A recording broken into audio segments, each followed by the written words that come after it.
नमस्कार दोस्तों। देश में इस वक्त जो हालात चल रहे हैं, एक साधारण आम आदमी पार्टी के कार्यकर्ता के पीछे पड़ते थे, समझते थे। अब ये आम आदमी पार्टी के विधायकों को चुन चुन के उनके ऊपर गंभीर मुकदमे लगा के उनको गिरफ्तार कर रहे हैं। मैं अभी इंटरनेट पे सर्च कर रहा था, हमारे गुजरात के विधायक चेतर वसावा जुलाई से गुजरात की सेंट्रल जेल में बंद हैं। आरोप क्या लगाया हुआ है? Attempt to murder. आरोप लगाया गया है भारतीय जनता पार्टी के किसी आदमी द्वारा कि चेतर वसावा एक सरकारी मीटिंग में थे जहां पे उन्हें गुस्सा आ गया, उन्होंने फोन फेंक के किसी को मारा। वहां पे गिलास था, गिलास तोड़ के कांच को लेके वो किसी और के पीछे भागे उसकी हत्या करने के लिए। क्या ये संभव है? एक विधायक अपनी मीटिंग के दौरान ये करे? सिर्फ इसलिए ये कहानियां बनाई जा रही हैं किसी तरीके से गंभीर मामलों में आम आदमी पार्टी के विधायकों को फंसा के जेल भेजा जाए। ये उदाहरण मैंने आपको गुजरात का दिया। दिल्ली के अंदर हमारे एक विधायक, मुझे लग रहा है अब तो 9-10 महीने हो गए जेल में है, नरेश बाल्यान जी। उनके ऊपर मकोका लगा रखा है। हमारे अन्य बहुत सारे विधायक हैं जिनको इस तरीके के झूठे मुकदमों में फंसाया हुआ है। अरविंद केजरीवाल जी को जेल भेजा गया, मनीष सिसोदिया जी को जेल भेजा गया, संजय सिंह को जेल भेजा गया, सत्येंद्र जैन साहब को जेल भेजा गया, विजय नायर साहब को जेल भेजा गया। अमानत भाई हैं हमारे ओखला से, उनके ऊपर तो कोई ऐसा जो है एक्ट नहीं है जो उनके ऊपर मुकदमा ना लगाया हो। सीबीआई ने उन पे मुकदमा कर रखा है, एसीबी ने उन पे मुकदमा कर रखा है, ईडी ने उन पे मुकदमा कर रखा है, एनआईए ने उन पे मुकदमा कर रखा है, क्राइम ब्रांच ने उन पे मुकदमा कर रखा है और थाने के मुकदमे अलग हैं। आर्म्स एक्ट उन पे लगा रखा है। और अब जो 2 दिन से आपने देखा कि कश्मीर के हमारे जो विधायक साथी हैं महराज मलिक, उनके ऊपर पीएसए के अंदर उनको गिरफ्तार कर रखा है। मतलब अब आप बिना किसी मुकदमे के सालों तक उनको अंदर रखेंगे। और कश्मीर की आवाम उनके लिए निकल के जो है शांतिपूर्ण प्रदर्शन कर रही है। हजारों लोग सड़कों पर उतर के आ रहे हैं अपने विधायक के लिए। क्यों भारतीय जनता पार्टी को इतना डर है आम आदमी पार्टी से कि जगह जगह आम आदमी पार्टी के विधायकों को, एक विधायक है आम आदमी पार्टी का कश्मीर में, और उसके ऊपर भी मुकदमा करके उसको अंदर डाल दिया गया और जनता सब कुछ देख रही है। तो मैं इस प्रेस वार्ता के माध्यम से भारतीय जनता पार्टी को ये बताना चाहता हूं कि आम आदमी पार्टी उनसे डरने वाली नहीं है। अगर उनको ऐसा लगता है कि इन मुकदमों से हम डर जाएंगे, तो हम डरने वाले नहीं हैं। हम लोग डटे रहेंगे। और उन्होंने सब कुछ करके देख लिया, अब ये और कुछ कोशिशें कर रहे हैं, मगर जनता आम आदमी पार्टी के साथ खड़ी। और ये हमने जम्मू कश्मीर की सड़कों पे देखा है किस तरीके से महराज मलिक साहब, जो हमारे जम्मू कश्मीर के स्टेट यूनिट के प्रेसिडेंट हैं, उनके लिए जनता उनकी निकल के आई है। और जनता की लड़ाई लड़ने के कारण जो है उनको आज जो है इस तरीके के झूठे मामले के अंदर जेल भेजा गया है। ये बहुत शर्मनाक है। आपके पास कुछ सवाल हों तो आप सवाल पूछ सकते हैं। वो इसलिए ना क्योंकि पब्लिक जो है इस बात को समझ रही है कि आपने एक झूठे मुकदमे के अंदर इनको गिरफ्तार किया, इसलिए पब्लिक सड़क पे उतर रही है। इसलिए अब कर्फ्यू लगाने के अलावा आपके पास कोई चारा नहीं है।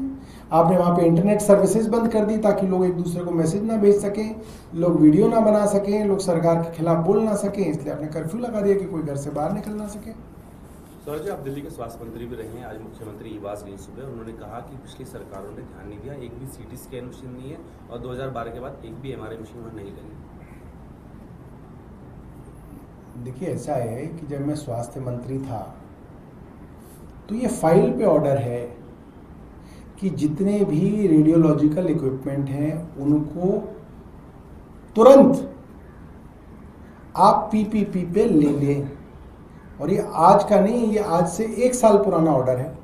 रेखा गुप्ता जी बताएं कि उस ऑर्डर को लेके क्यों बैठी हुई हैं, क्या करना चाह रही हैं टेंडर के अंदर वो, कि उसको वो इम्प्लीमेंट नहीं किया। और हाई कोर्ट के आदेश हैं उसके ऊपर कि आप पीपीपी पर जितने भी सरकारी अस्पताल हैं वहां पे रेडियोलॉजिकल इक्विपमेंट ले आइए।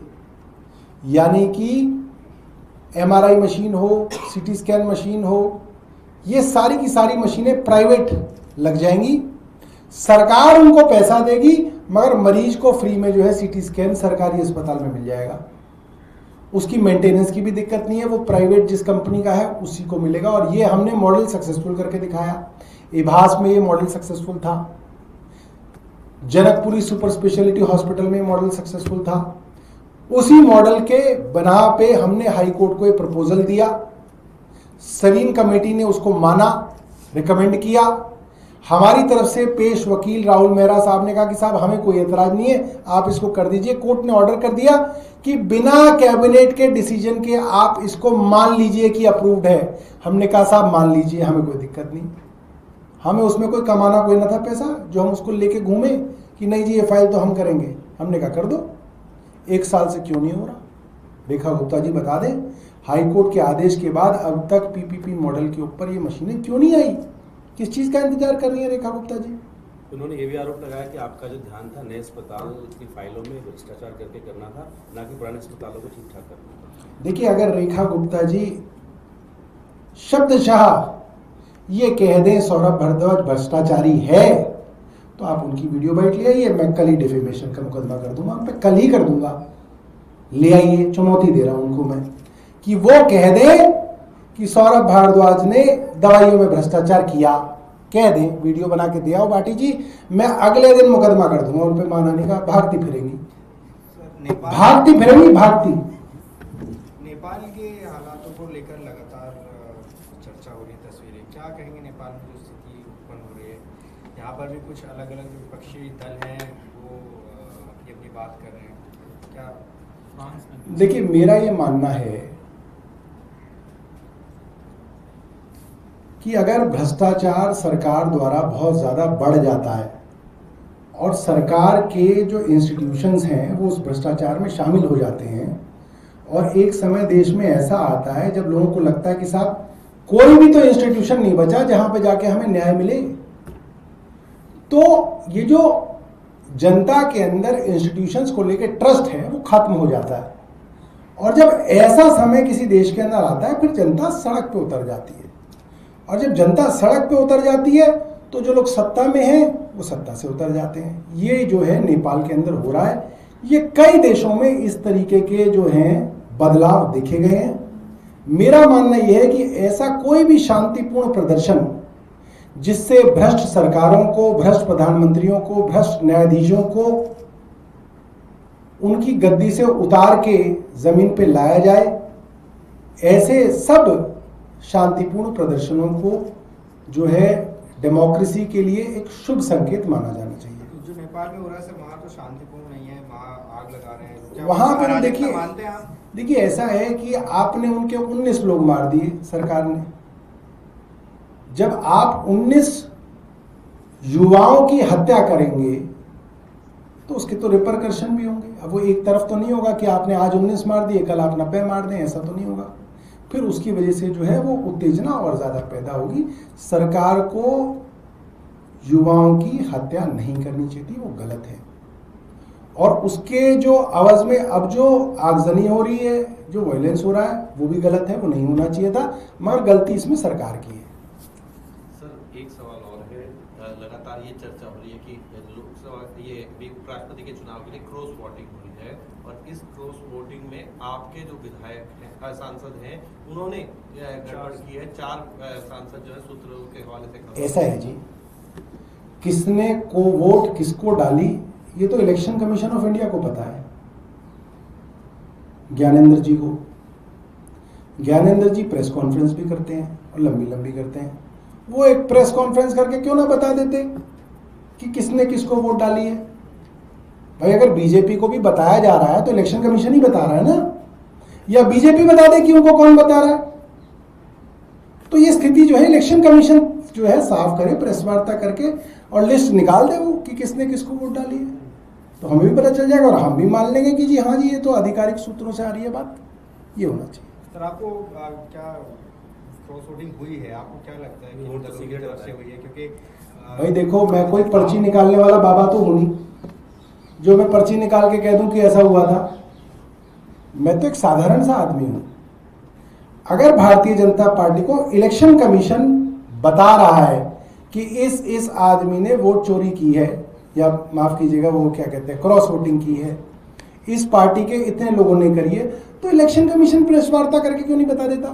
वो बता दे कि ये लोग हैं, तो हम भी फिर उसके ऊपर जवाब देंगे। खबरों से खबरदार रहने के लिए चैनल को सब्सक्राइब करें और प्रेस करें बेल आइकन।